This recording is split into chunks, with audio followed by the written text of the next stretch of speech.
সময় এখন আপনার আঙ্কেল।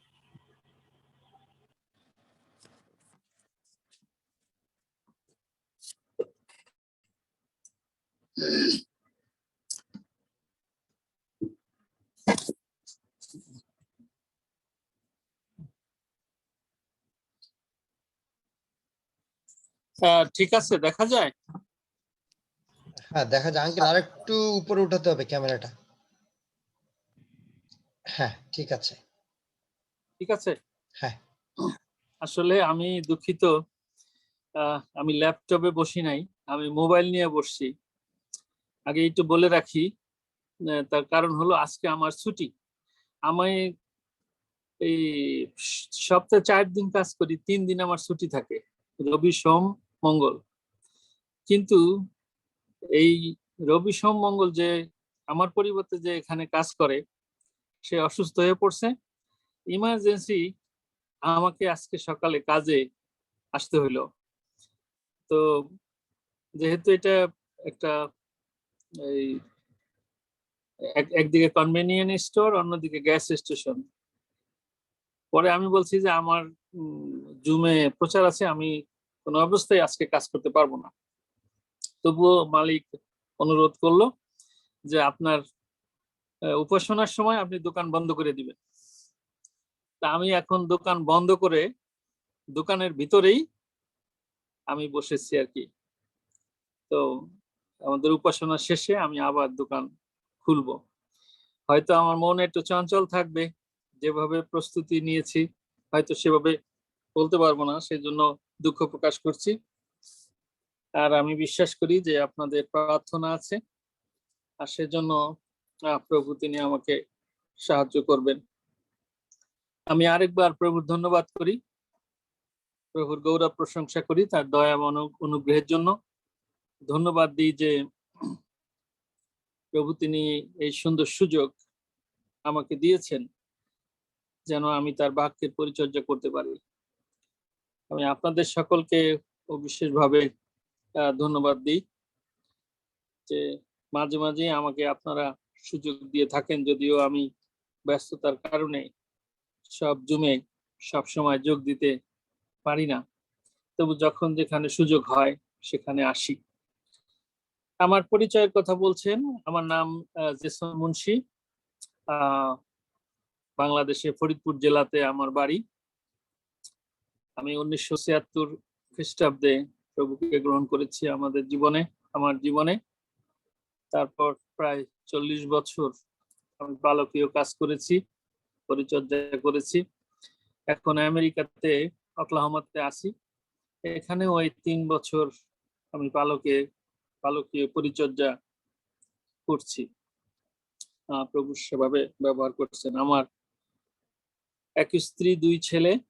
ছোট ছেলে আমার সঙ্গে আছে, আমার স্ত্রীও কাজ করে, ছোট ছেলেও সেনাবাহিনীতে কাজ করছে এবং ভার্সিটিতে পড়াশোনা করছে। বড় ছেলে কানাডায় থাকে, সে ওখানে একটা কোম্পানিতে চাকরি করে, বৌমাও কাজ করে, একজন নাতি আছে পূর্ণ, তার নাম জেসন পূর্ণ মুন্সি। জুনিয়র মানে আমার নামে তারা নাম রাখছে। এই হলো আমার সংক্ষিপ্ত পরিচয়। আমি সময় আর কথা না বাড়াই, আমি সরাসরি বাক্যের কাছে চলে যাই। আমি বেশ কিছুদিন যাবত আমার মণ্ডলীতে যিহোশীয় পুস্তক থেকে ধারাবাহিকভাবে আমি আলোচনা করে গত রোববার, এর আগের রোববার আমি যিহোশীয় পুস্তকটা শেষ করেছি, 24 অধ্যায় থেকে শেষ করেছি। আর আজকে আমি সেই শেষ অধ্যায় থেকে আপনাদের কাছে 2-1টি কথা বলতে চাই। যিহোশীয় 24 অধ্যায় প্রথম থেকে কয়েকটি পদ এবং শেষে কয়েকটি পদ আমি পড়ব। লেখা আছে, যিহোশীয় ইসরায়েলের সকল বংশকে সিকিমে একত্র করিলেন ও ইসরায়েলের প্রাচীন বর্গ, অধ্যক্ষগণ, বিচারকর্ত্রীগণ ও শাসকগণকে ডাকাইলেন, তাহাতে তাহারা ঈশ্বরের সাক্ষাৎ উপস্থিত হইলেন। তখন যিহোশীয় সকল লোককে কহিলেন, ইসরায়েলের ঈশ্বর সদাপ্রভু এই কথা কহেন, পুরাকালে তোমাদের পিতৃপুরুষেরা আব্রাহামের পিতা ও নাহরের পিতা তেরহ ফরাত নদীর ওপারে বাস করিত। আর তাহারা অন্য দেবগণের সেবা করিত। পরে আমি তোমাদের পিতা আব্রাহামকে সেই নদীর ওপার হইতে আনিয়া কনান দেশের সর্বত্র ভ্রমণ করাইলাম এবং তাহার বংশ বৃদ্ধি করিলাম, আর তাহাকে ইসাহাককে দিলাম, আর ইসাহাককে যাকব ও এউশকে দিলাম। আর আমি এউশকে অধিকারার্থে সেই পর্বত দিলাম, কিন্তু যাকব ও তাহার সন্তানগণ মিশরে নামিয়া গেল। পরে আমি মশি ও হারনকে প্রেরণ করিলাম এবং মিশরের মধ্যে যে কার্য করিলাম তদ্বারা সেই দেশকে দণ্ড দিলাম। তৎপরে তোমাদিগকে বাহির করিয়া আনিলাম। আমি মিশর হইতে তোমাদের পিতৃপুরুষগণকে বাহির করিলে পর তোমরা সমুদ্রের কাছে উপস্থিত হইলে, তখন মিশরীয়রা অনেক রথ ও অশ্বরোহী সৈন্য লইয়া সুপ সাগর পর্যন্ত তোমাদের পিতৃপুরুষগণের পশ্চাৎ পশ্চাৎ ধাবমান হইয়া আসিল। তাহাতে তাহারা সদাপ্রভুর উদ্দেশ্যে ক্রন্দন করিল, ও তিনি মিশরীয়দের ও তোমাদের মধ্যে অন্ধকার স্থাপন করিলেন এবং তাহাদের উপরে সমুদ্রকে আনিয়া তাহাদিকে আচ্ছন্ন করিলেন। আমি মিশরে কি করিয়াছি তাহা তোমরা স্বচক্ষে দেখিয়াছ। পরে বহুকাল প্রান্তরে বাস করিলে। এরপর 13 পদ থেকে পড়তে চাই। আর তোমরা যে স্থানে শ্রম করো নাই এমন এক দেশ ও যাহার পত্তন করো নাই এমন অনেক নগর আমি তোমাদেরকে দিলাম, তোমরা তথায় বাস করিতেছ। তোমরা যে দ্রাক্ষালতা ও জলপাই বৃক্ষ রোপণ করো নাই তাহার ফল ভোগ করিতেছ। অতএব এখন তোমরা সদাপ্রভুকে ভয় করো, সরলতায় ও সত্যে তাহার সেবা করো। আর তোমাদের পিতৃপুরুষেরা ফরাত নদীর ওপারে ও মিশরে যে দেবগণের সেবা করিত তাহাদিকে দূর করিয়া দাও এবং সদাপ্রভুর সেবা করো। যদি সদাপ্রভুর সেবা করা তোমাদের মন্দবোধ হয়, তবে যাহার সেবা করিবে তাহাকে অদ্য মনোনীত করো। নদীর ওপারস্থ তোমাদের পিতৃপুরুষদের সেবিত দেবগণ হয় হোক, কিংবা যাহাদের দেশে তোমরা বাস করিতেছ সেই ইমরীয়দের দেবগণ হয় হোক, কিন্তু আমিও আমার পরিজন আমরা সদাপ্রভুর সেবা করিব। ইহাই প্রভুর বাণী। প্রভুর বাণীর জয় হোক। আসুন আমরা প্রার্থনা করি। পবিত্রতম স্বর্গীয় পিতা, আমরা তোমার ধন্যবাদ প্রশংসা করি তোমার দয়া তোমার অনুগ্রহের জন্য। প্রভু, আমরা তোমার ধন্যবাদ দিই, তুমি আমাদেরকে ভালোবাসো। আজকে তোমার এই পবিত্র বাক্যের জন্য তোমার ধন্যবাদ করি যা তুমি আমাদেরকে দিয়েছো। প্রভু, শুধুমাত্র আমার জ্ঞান বুদ্ধি প্রজ্ঞা বাচন ভঙ্গির দ্বারা নয়, যেন তোমার আত্মা দ্বারা তোমার বাক্য বলতে পারি। প্রভু, তোমার আত্মার পরিচালনা তুমি দান করো এবং তোমার সন্তানেরা যেন তা তোমার আত্মার শক্তিতেই তোমার অনুগ্রহে তা বুঝতে পারে। সেইভাবে আশীর্বাদ করো, মঙ্গল করো, আমাদের সঙ্গে থাকো। এই প্রার্থনা প্রভু যিশু তোমার পবিত্র নামে চাই, দয়া করে শ্রবণ এবং গ্রাহ্য করো। আমেন। বর্তমান বিশ্বের পরিস্থিতি আমরা সকলে অবগত আছি। একদিকে করোনা ভাইরাসের সবল সারা বিশ্বকে নাড়িয়ে দিয়েছে, তছনছ করে দিয়েছে। অনেক ধনী দেশ অর্থনৈতিকভাবে অনেকটাই ক্ষতিগ্রস্ত হয়েছে। এরই মধ্যে চীন এবং ভারত সম্মুখাসম্মুখী সৈন্য রচনা করেছে, সঙ্গে পাকিস্তান। কখন যুদ্ধ বেঁধে যায়, মাঝে মাঝে পিছনে হটে, আবার সামনে চলে আসে। শ্বাসরুদ্ধকর অবস্থার মধ্যে এই তিনটি দেশ রয়েছে। অন্যদিকে প্রতিদিন আপনি যদি পত্রিকার পাতা খোলেন, টেলিভিশনে খবর দেখেন, তাহলে দেখবেন আমেরিকা এবং ইরান পরস্পর পরস্পর সম্পর্কে কি কথাবার্তা বলছে, আক্রমণাত্মক কথা। সঙ্গে নর্থ কোরিয়া, এখন রাশিয়া সংযুক্ত হয়েছে সেই কথাবার্তার সঙ্গে।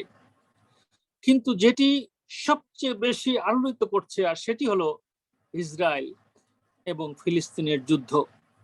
কিছুদিন আগে 11 দিনের একটা যুদ্ধ হয়ে গেল। সে যুদ্ধের পরে শান্তি স্থাপিত হলো, সন্ধি হলো, কিন্তু তারপরেও আবার মিসাইল নিক্ষেপ হচ্ছে, অন্য পক্ষ বোমা বর্ষণ করছে। কাজেই আমাদের দৃষ্টি এখন ইসরায়েলের দিকে, কারণ ইসরায়েলের চতুর্পাশে অনেকগুলি দেশ তারা প্রতিজ্ঞাবদ্ধ যে ইসরায়েলকে পৃথিবীর পাতা থেকে মুছে ফেলবে, নিশ্চিহ্ন করে দেবে এই দেশটিকে। এই দেশের উপরে অনেকবার আঘাত এসেছে। প্রভু যীশু খ্রিস্টের জন্মের আগে থেকেই এই দেশের উপরে এবং এই জাতির উপরে আঘাত, এবং সেই আঘাত এখনো চলছে। ঠিক তদ্রূপ ভাবে প্রভু যীশু খ্রিস্টের মৃত্যুর পরে খ্রিস্টানদের উপরে যে চরম আঘাত এসেছিল, রোম থেকে শুরু হয়ে সারা পৃথিবী ব্যাপিয়া, সেই আঘাত কোনো না কোনো ভাবে আজও খ্রিস্টানদের উপরে আছে। আর এই সবের কারণ কি, আর সেটি আমরা অনুসন্ধান করতে চাই। এই সবের পরে কি সমাপ্তি আমাদের জন্য অপেক্ষা করছে, সেটি আমরা বাইবেল থেকে জানতে চাই। কি প্রতিজ্ঞা আমাদের প্রভু আমাদের জন্য রেখেছেন, আর সেটি বাইবেল থেকে আমরা জানতে চাই। সেই সময় ভাববাদীরা সরাসরি প্রভুর সঙ্গে কথা বলেছেন, ঈশ্বরের সঙ্গে কথা বলেছেন, দূতদের সঙ্গে কথা বলেছেন, এবং সেই সমস্ত প্রজাদেরকে, সাধারণ মানুষের কাছে তারা জানিয়ে দিয়েছেন। কিন্তু আজ আমরা সেই সমস্ত ভাববাদীদেরকে দেখি না। আমরা ঈশ্বরের কথা জানতে পারি না, বুঝতে পারি না। কিন্তু যখন পবিত্র বাইবেলের কাছে আসি, আর তখন ঈশ্বরের কথা জানতে পারি, বুঝতে পারি। যখন প্রার্থনা করি, যখন চর্মচক্ষু বন্ধ করে হৃদয়ের চোখ খুলে দেই, আর সেই হৃদয়ের চোখ দিয়ে পবিত্র আত্মার শক্তিতে সেই ঈশ্বরের বিষয়গুলি আমরা জানতে পারি। পবিত্র শাস্ত্র থেকে যে অংশটি পড়েছি, সেই অংশে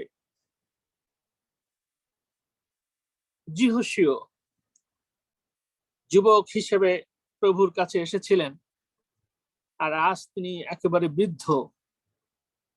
বৃদ্ধ অবস্থায় তিনি সমস্ত ইসরায়েল জাতিকে একত্রিত করেছেন, এবং সকল ইসরায়েল জাতিকে একত্রিত করে ইসরায়েল জাতির ইতিহাস তিনি তাদের কাছে বর্ণনা করেছেন।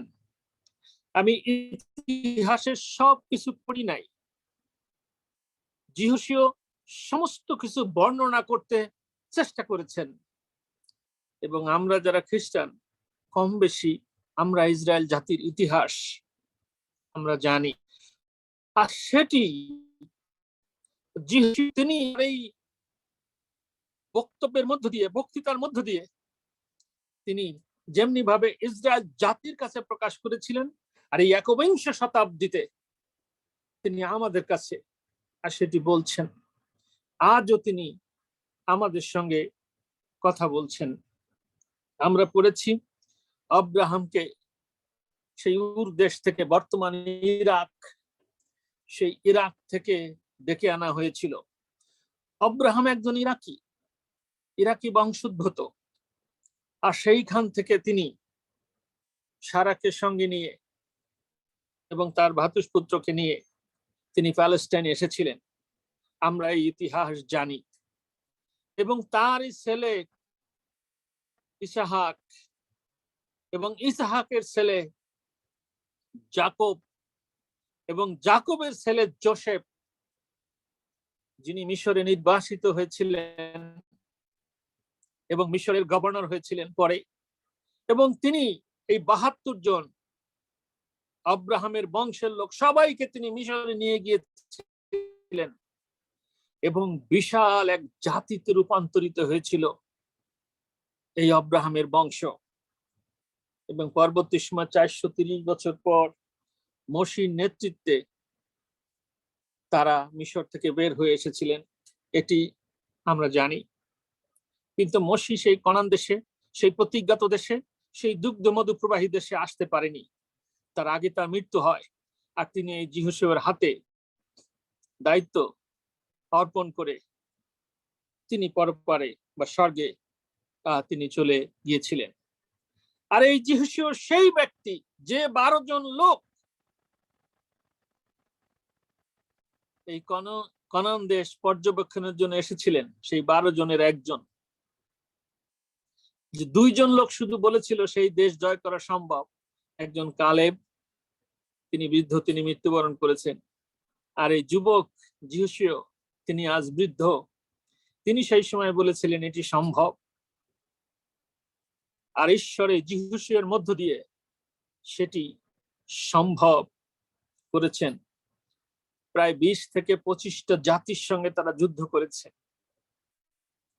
আর সেই যুদ্ধ করে বিজয়ী হয়ে তারা সেই কনানে এসেছে, আশীর্বাদ প্রাপ্ত হয়েছে। কিন্তু কনানে এসে তারা তাদের ঈশ্বরকে ভুলে গেছে, ভুলতে বসেছে, এবং কনানীয় দেবদেবীদের আরাধনা তারা শুরু করেছে। আর এই কারণে প্রভু তিনি অনেক ব্যথিত, দুঃখার্ত হয়েছেন।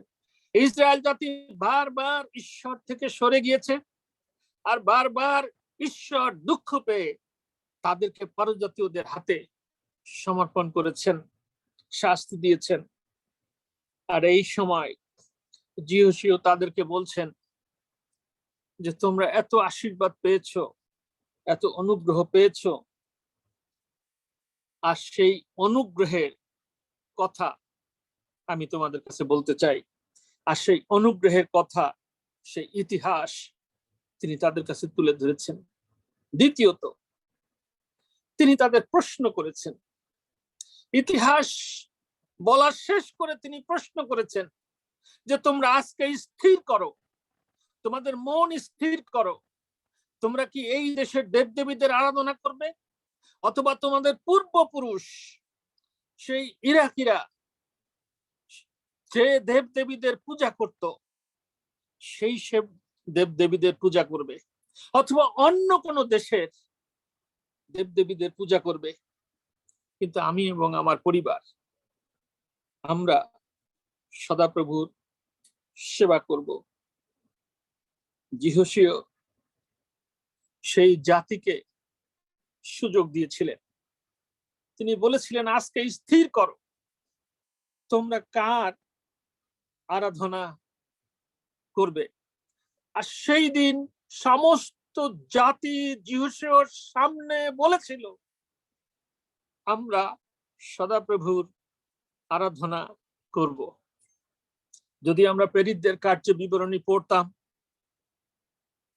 আর সেইখানে যে পিতর প্রভু যীশু খ্রিস্টকে অস্বীকার করেছিলেন, প্রভু যীশু খ্রিস্টের পুনরুত্থানে সেই পিতর হাজার হাজার যিহুদীদের সামনে দাঁড়িয়ে তিনি ইসরায়েল জাতির ইতিহাস বর্ণনা করেছিলেন।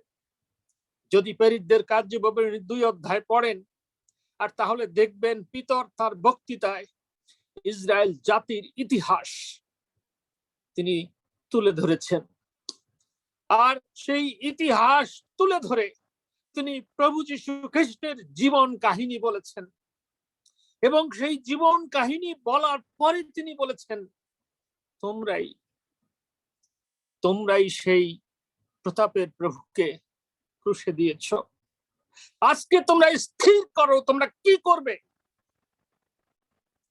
যে প্রতাপের প্রভুকে তোমরা ক্রুশে দিয়েছিলে, অভিশপ্ত ব্যক্তি হিসেবে মনে করেছিলে, তাই মনে করবে, নাকি তিনি জগতের ত্রাণকর্তা, জগতের মুক্তিদাতা, তোমাদের জন্য তিনি জীবন দিয়েছেন, তার কাছে আত্মসমর্পণ করবে। কোনটি করবে? যদি তার কাছে আসতে চাও তাহলে মন ফিরাও। 2 অধ্যায় 38 পদে লেখা আছে প্রেরিতদের কার্য বিবরণী, মন ফিরাও এবং ফিরো। প্রকাশিত বাক্য 3 অধ্যায় 19 এবং 20 পদ যদি আমরা পড়তাম, সেইখানে লেখা আছে পাটন দ্বীপে নির্বাসিত যখন তিনি দর্শন দেখছেন, প্রভু যীশু খ্রিস্ট তার সামনে এসে দাঁড়িয়েছে। এই সেই প্রভু যীশু খ্রিস্ট না যিনি প্যালেস্টাইনের রাস্তায় রাস্তায় হেঁটে বেরিয়েছেন, সেই যীশু খ্রিস্ট না যাকে পিলাতের বাড়িতে চাবুক মারা হয়েছে, সেই যীশু খ্রিস্ট না যাকে ক্রুশে টাঙানো হয়েছে, সেই যীশু খ্রিস্ট না যার মাথায় কাটার মুকুট। এক নতুন যীশু খ্রিস্ট, রাজাধিরাজ প্রভুদের প্রভু, সমস্ত ক্ষমতা সমস্ত কর্তৃত্ব তার হাতে তিনি নিয়েছেন। তার হাতের সেই রাজদণ্ড, তিনি রাজা, রাজ মুকুট পরিহিত, সমস্ত ক্ষমতার অধিকারী খ্রিস্ট যিশু। তিনি পিলাতের বাড়িতে আঘাতপ্রাপ্ত হয়েছেন, প্যালেস্টাইনের রাস্তায় রাস্তায় ঘুরেছেন, ক্রুশে ঝুলেছেন, কাটার মুকুট পরেছেন শুধুমাত্র আমাদের পরিত্রাণের জন্য। আর সেই পরিত্রাণ সাধিত করে তিনি রাজা হিসেবে রাজদণ্ড নিয়ে পিতার দক্ষিণে বসেছেন। তিনি বলেছেন, মন ফিরাও এবং ফিরো, দেখো আমি দ্বারে দাঁড়াইয়াছি, আঘাত করিতেছি। কেহ যদি আমার রব শুনে ও দ্বার খুলে দেয়, তবে আমি তার হৃদয়ে প্রবেশ করব। প্রভু আমাদের প্রত্যেকের হৃদয়ের দুয়ারে দাঁড়িয়ে আছেন। আজকের এই যুদ্ধ বিধ্বস্ত, এই করোনায় বিধ্বস্ত ভারাক্রান্ত মানুষদের পাশে দাঁড়িয়ে তিনি এই কথা বলছেন। উদারত আহ্বান তিনি দিয়েছেন। তিনি বলছেন, আসো আমার কাছে আসো। আজ থেকে 43 বছর আগে সদরঘাট ব্যাপটিস্ট চার্চে, ব্যাপটিস্ট বুকরুমে একটি ছবি আমি দেখেছিলাম। প্রভু যীশু খ্রিস্ট তিনি সমুদ্রের পাড়ে দাঁড়িয়ে আছেন, আর তার পায়ের নিচ দিয়ে বাইবেলের একটি পদ লেখা রয়েছে, মথি 11 অধ্যায় 28 পদ। সেখানে লেখা ছিল, হে পরিশ্রান্ত ভারাক্রান্ত লোক সকল, আমার কাছে আইসো, আমি তোমাদেরকে বিশ্রাম দিব। আমি ম্যানেজারকে জিজ্ঞাসা করেছিলাম, এই ছবিটি কার? তিনি বলেছিলেন, এই ছবি যীশু খ্রিস্টের। আমি বলেছিলাম, who is Jesus Christ? I want to know about him. কে যীশু খ্রিস্ট? আমি তাকে জানতে চাই। সারা রাত আমি ঘুমাতে পারিনি। তার আগে আমি জীবন দিল যে মানুষটি, এই বইটি আমি পড়েছিলাম। এই বইটিতে একটি শহীদ মিনারের ছবি ছিল এবং অগণিত লোক শহীদ মিনারে গিয়েছে, সেই ছবি ছিল। আর আমি সেটি দেখে মনে করেছিলাম যেটি হয়তো বঙ্গবন্ধুর জীবন কাহিনী নিয়ে এই বইটি। আর সেই খ্রিস্টান বুকরুম থেকে সেই বইটি আমি নিয়েছিলাম 1976 সনে। তখন বঙ্গবন্ধুকে মেরে ফেলা হয়েছে। আমরা যারা ছাত্র রাজনীতির সঙ্গে জড়িত ছিলাম, আমরা বঙ্গবন্ধুকে এত ভালোবাসতাম যে তিনি চাইলে আমরা আমাদের শরীরের রক্ত তার জন্য সেই সময় দিতে পারতাম। এক আগুন আমাদের ভিতরে খেলা করছিল। আর সেই বইটি আমি পড়লাম, সেইখানে জানতে পারলাম যে শহীদেরা ভাষা আন্দোলনের জন্য রক্ত দিয়েছেন, যেন এই দেশের মানুষ বাংলা ভাষায় কথা বলতে পারে। সেইখানে সেই বইটি পড়ে জানতে পারলাম বঙ্গবন্ধু এই ত্যাগ স্বীকার করেছেন যেন এদেশের মানুষ স্বাধীন হতে পারে। সেইখান পড়ে আমি জানতে পারলাম সেখানে লেখা আছে প্রভু যীশু খ্রিস্ট তিনি ত্যাগ স্বীকার করেছেন, আত্মাহুতি দিয়েছেন, জীবন উৎসর্গ করেছেন যেন সারা পৃথিবীর মানুষ মুক্তি পায়, যেন সারা পৃথিবীর মানুষ স্বাধীন হতে পারে। কিন্তু বুঝতে পারতেছিলাম না। আর তারা আমাকে বলেন, আপনি চার্চে যান, পালকদেরকে জিজ্ঞাসা করেন, তারা আপনাকে বলতে পারবে। আর তাই আমার ইম্মানুয়েল চার্চে আগমন। আর সেখানে স্টিফেন সরকারের মধ্য দিয়ে আমি প্রভু যীশু খ্রিস্টের পরিচয় পাই। আর তিনি আমাকে সেদিন ব্যাখ্যা করে বুঝিয়েছিলেন ওই যীশু খ্রিস্ট কে। সরি,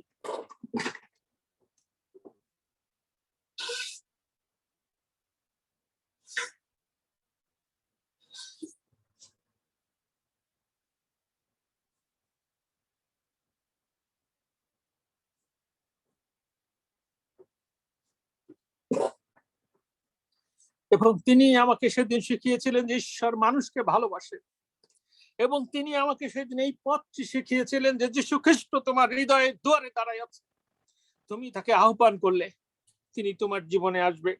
মুসলিম পরিবারে আমার জন্ম। আমার বাবা 22 বছর চেয়ারম্যান ছিলেন, তার জীবদ্দশায় কেউ তার সাথে ইলেকশনে পারেনি, আমি তার ছেলে। মা আমাকে বারবার বলেছে যেন আমি চেয়ারম্যান ইলেকশন করি, কিন্তু আমি বলেছি আমি মন্ত্রী হব, আমি এমপি ইলেকশন করব, কেন চেয়ারম্যান ইলেকশন করব? কিন্তু যখন আমি প্রভুর কাছে আসলাম, আর তখন আমি বুঝলাম যে আমি মন্ত্রী হয়ে গেছি।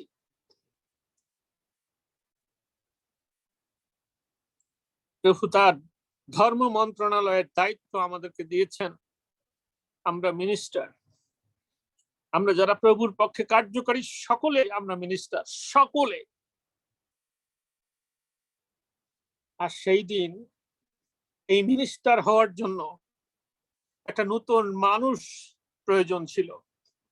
আর যদি নতুন মানুষ হতে হয় তাহলে মন পরিবর্তন করতে হবে এবং হৃদয়ের দুয়ার খুলে দিয়ে প্রভুকে বলতে হবে, প্রভু তুমি আমার হৃদয়ে আসো, আমার জীবনের সমস্ত ভার তুমি গ্রহণ করো, আমাকে একটা নতুন মানুষে রূপান্তরিত করো, আমার জীবনের সকল অপরাধ সকল পাপ তুমি ক্ষমা করো।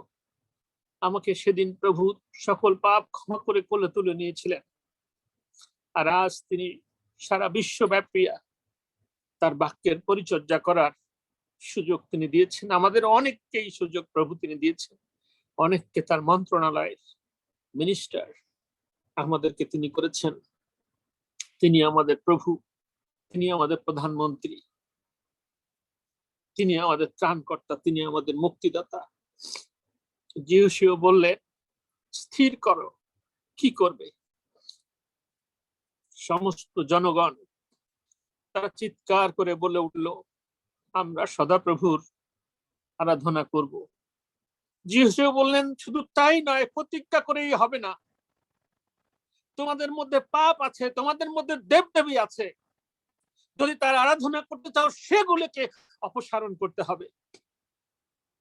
আজকে আমাদের প্রার্থনার উত্তর আমরা পাই না, বাক্য প্রচারে আমরা সফল হই না, তার কারণ আমাদের মধ্যে এখনো দেবতারা বাস করে।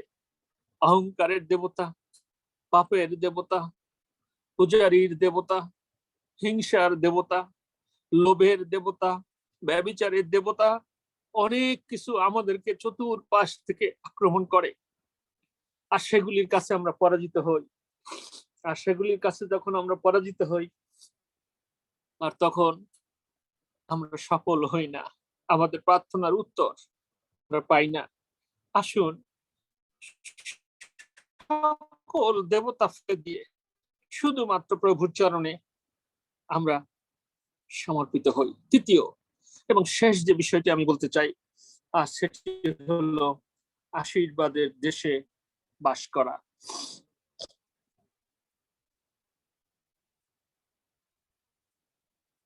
যিশু তাদেরকে বললেন, তোমরা যে দেশটিতে এসেছো সেই দেশে 13 পথ পড়লে সেখানে দেখবেন, বলেছে এই আঙ্গুরের গাছ তোমরা লাগাওনি, এই আপেলের গাছ তোমরা লাগাওনি, এই নগর তোমরা পত্তন করনি, এই ফসল তোমরা ফলনি, এতদিন পর্যন্ত তোমরা মান্না খেয়েছো, কিন্তু এই জর্দন পার হওয়ার পরে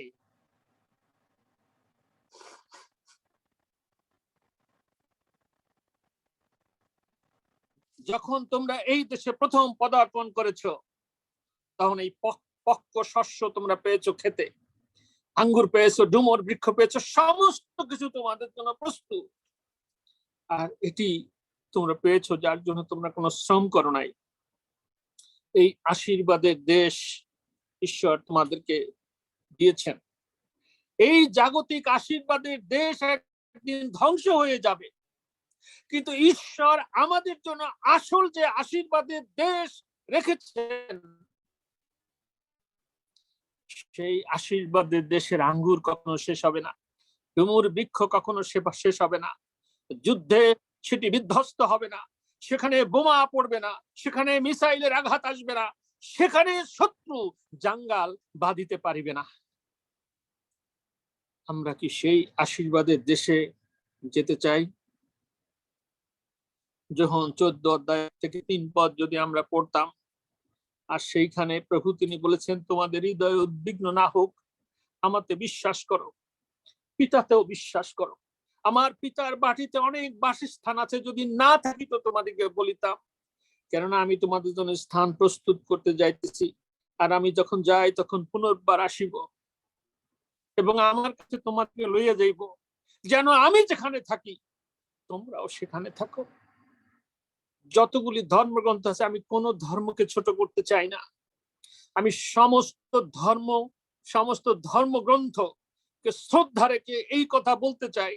আমি আজকে চ্যালেঞ্জ দিতে চাই, ওপেন, এমন একটি পথ কোন ধর্মগ্রন্থ থেকে দেখাতে পারবেন যিনি সেই গুরু এই কথা বলেছেন, আমি যাই বা ঘর বাড়ি বানাচ্ছি, বানিয়ে তৈরি করে আবার এই পৃথিবীতে আসব এবং আমার কাছে তোমাদিগকে নিয়ে যাব? একটা নিশ্চয়তার বাণী কেউ কি শুনিয়েছেন? শুধুমাত্র যিনি সেখান থেকে এসেছিলেন তিনি সেই বাণী শোনাতে পারেন, কারণ তিনি শুধু স্বর্গে সন্ধান তিনি জানেন। আর তিনি বলেছেন সেই চিরস্থায়ী বাড়ি, প্যালেস্টাইনের বাড়ি ধ্বংস হয়ে যাবে, এমন একদিন আসবে সারা পৃথিবী ব্যাপিয়া জেরুসালেমকে আক্রমণ করবে, ঘিরে ফেলবে। জেরুসালেমের লোকেরা বের হতে পারবে না, অবরুদ্ধ হবে। বাইবেলে প্রকাশিত বাক্যে লেখা আছে, কিন্তু জয় করিতে পারিবে না।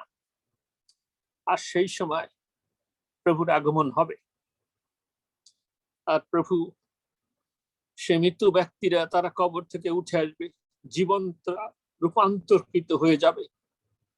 আর তিনি সেই আসল দুগ্ধ মধু প্রবাহী দেশ, আসল বাসস্থান, সেখানে তিনি আমাদেরকে নিয়ে যাবেন। প্রথম করিন্থীয় 2 অধ্যায় 9 পদ যদি আমরা পড়তাম, সেখানে লেখা আছে, চক্ষু যাহা দেখে নাই, কর্ণ যাহা শুনে নাই, এবং মনুষ্য হৃদয়ে যাহা উঠে নাই, যাহা ঈশ্বর যাহারা তাহাকে প্রেম করে তাহাদের জন্য প্রস্তুত করিয়া রাখিয়াছে। কর্ণ যাহা দেখে নাই, কর্ণ যাহা শুনে নাই, চক্ষু যাহা দেখে নাই, মানুষের হৃদয় আকাশে যা উদিত হয়নি, এমন জিনিস, এমন আশীর্বাদ আমাদের প্রভু তিনি আমাদের জন্য করে রেখেছেন। সেই দেশে কি আপনি যেতে চান? সেই দেশে যদি যেতে চান, তাহলে তরবারির যুদ্ধ নয়, আত্মার যুদ্ধ আপনাকে করতে হবে। আর সেই যুদ্ধে আপনাকে জয়ী হতে হবে। ইসরায়েল জাতি 21-22টি দেশের সঙ্গে যুদ্ধ করে বিজয়ী হয়ে কনানে এসেছিল। আপনাকে শয়তানের সঙ্গে, মন্দ আত্মার সঙ্গে, লোভ লালসার সঙ্গে, দেব দেবী, অন্তরের দেব দেবী, কুপরামর্শ কুচিন্তার থেকে যুদ্ধে বিজয়ী হয়ে সেই প্রতিজ্ঞাত দেশে, আধ্যাত্মিক প্রতিজ্ঞাত দেশে, ঈশ্বরের রাজ্যে আপনাকে আসতে হবে। কারণ এই রাজ্যের মালিক একমাত্র প্রভু যীশু খ্রিস্ট, তাকে দেওয়া হয়েছে। বিচারের ভার তাকে দত্ত হইয়াছে, সমস্ত ক্ষমতা তাকে দত্ত হইয়াছে। মথি লিখিত সুসমাচার যদি আপনি শেষ অধ্যায়টি পড়েন, আপনারা সবাই এসে জানেন প্রভু যীশু উদার আহ্বান দিয়ে সাগরের তীরে দাঁড়িয়ে বলছেন, পৃথিবীর সমস্ত কর্তৃত্ব, সমস্ত ক্ষমতা আমাকে দত্ত হইয়াছে। অতএব তোমরা সারা পৃথিবী ব্যাপিয়া সকলের কাছে এটি প্রচার করো, তাদের শিষ্য করো, তাদেরকে বাপ্তাইজিত করো। রোমিও 14 অধ্যায় 11 পদে সাধু পৌলের মধ্য দিয়ে প্রভু যীশু এই কথা বলছেন। পৌল নিজে বলেছেন, প্রভু কহিতেছেন, পৌলের কথা না, পৌল বলছেন প্রভু কহিতেছেন, আমার জীবনের দিব্য আমার কাছে প্রত্যেক জানু পাতিত হইবে এবং প্রত্যেক জিহ্বা ঈশ্বরের গৌরব স্বীকার করিবে। এমন একদিন আসবে সকলে হাঁটু প্রভু যীশু খ্রিস্টের কাছে পাতিত হবে, সমস্ত জিহ্বা তার প্রশংসা করবে, আপনি ভীত হবেন না, মন খারাপ করবেন না, ভয় পাবেন না। আমার এই 43 বছরের খ্রিস্টীয় জীবনে আমার একবারও মনে হয়নি আমি ভুল করেছি। আমার মনে হয়েছে আমি এত আশীর্বাদ প্রাপ্ত হয়েছি, যেখানে আমি যেতে পারতাম না, যার সন্ধান আমি জানতাম না, যার খবর আমি জানতাম না, সেই সন্ধান পেয়েছি, সেই খবর আমি জানতে পেরেছি। এবং আমার প্রভু যীশু খ্রিস্ট প্রতাপের প্রভু তা দেওয়ার জন্য প্রস্তুত। আসুন একসঙ্গে আমরা সেই রাজ্যে যাওয়ার জন্য প্রস্তুতি গ্রহণ করি। শয়তানের সাথে আত্মিক যুদ্ধে বিজয়ী হয়ে আমরা সেখানে যাই। প্রভু আমাদের আশীর্বাদ দিন, তার অনুগ্রহে পরিপূর্ণ করুন, যেন প্রভুকে হৃদয়ে রেখে জীবন যাপন করতে পারি। প্রভুর জয় হোক। আমেন।